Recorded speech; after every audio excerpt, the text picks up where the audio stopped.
तुम्हाला माहिती आहे का, जेव्हा तुमची मुलं अजिबात भाज्या खायला मागत नसतील आणि त्यांना सतत काही ना काहीतरी चमचमीत आणि चटपटीत हवं असतं, तेव्हा मुलांच्या टिफिनसाठी असे पौष्टिक पालक पनीर मिनी उत्तप्पम बनवायचे.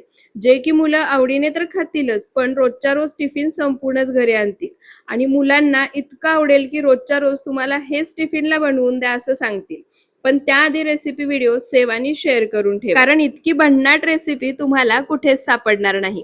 सर्वात आधी मिक्सरच्या भांड्यामध्ये 1 वाटी रवा, 4 हिरव्या मिरच्या, शिजवून घेतलेला पालक, आलं, कोथिंबीर, अर्धी वाटी दही, त्याच वाटीने 1 वाटी पाणी, चवीनुसार मीठ घालायचं. सर्व साहित्य मिक्सरला फिरवून बॅटर तयार करायचं.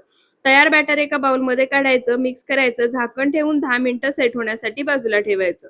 10 मिनिटानंतर पुन्हा एकदा बॅटर मिक्स करायचं. यामध्ये अर्धा चमचा इनो, थोडंसं पाणी घालायचं आणि 1-2 मिनिटं हे बॅटर छान असं फेटून घ्यायचं. त्यानंतर गॅसवर तवा गरम करायला ठेवला आहे. तव्याची लिंक हवी असेल तर कमेंटमध्ये पीपी किंवा लिंक टाईप करा. लिंक तुम्हाला मिळून जाईल. तव्याला थोडंसं तेल किंवा तूप लावायचं. तयार बॅटर थोडं-थोडं तव्यावरती सोडायचं. वरून पनीर आणि टोमॅटोचे बारीक चिरलेले काप घालायचे.